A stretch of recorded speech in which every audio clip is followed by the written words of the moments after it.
Hey, welcome to another heavy metal diecast video. Today's example is a bit of armour from the Legends of Armoured Vehicles by DeAgostini. So these are the ones that kind of come with a magazine and stuff. So it's 1/43 scale. The KV-2, the Clement Voroshilov, I think is how you pronounce the manufacturer. It was a bit of a rush to meet the Russian demands. Doesn't quite come open.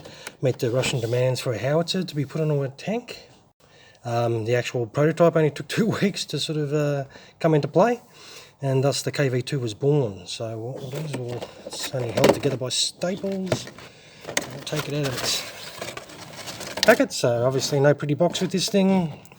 Russian brand. That's obviously where it's KV-2. It's meant to be KV-2.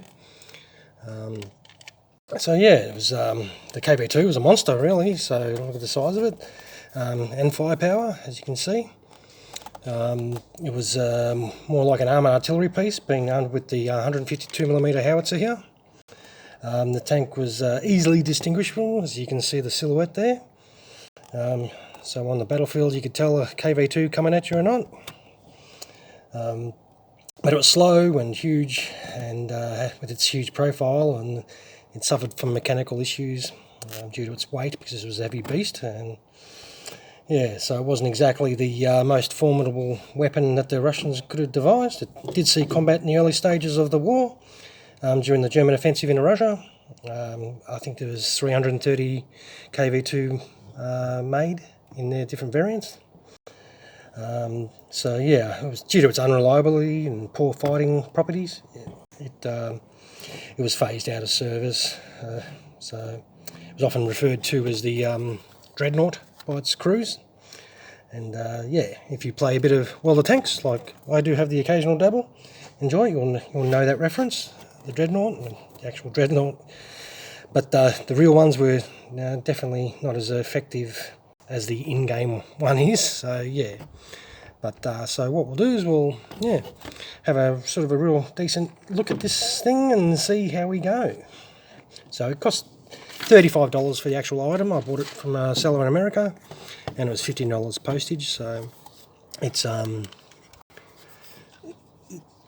meant to be die cast. It feels, the body here, yeah, it is die cast. It's not that heavy, but it is a pretty decent vehicle. This is actually held together by screws, so I could actually take it off the base. If I had known that, I would have been a bit more prepared, but I was used to all the other ones that had those weird screws. It's got a small machine gun there for armour, personnel defence, but yeah, it doesn't move. But the actual howitzer itself does elevate up and down, and the turret itself does move quite freely, but that feels, it's all plastic. All the framing of the vehicle is plastic. Tanks, there is some tracks, there is some pliability. Does almost look like the suspension does move a little bit, but it might be due to it being plastic construction, so it's just like bending, not actually moving. It's not exactly a awesome looking model, to be honest. As you can see, the details on it aren't super fantastic. It's quite a bland looking vehicle. You just got the one Russian denoted star there and the unit marking on the back. Russian star in the front, and that's about it as far as markings and colours. It just seems to be just the one whole colour throughout the whole model. There's one little bit of silver on a headlamp, and you got the tow cables which are black, and the tracks that are black. So apart from that, the whole model's in the one colour, but seems to be majority made of plastic, not so much die cast. The hull does feel like a thin metal die cast, and that's die cast too. But all accessories, turret, wheels, that does all look plastic.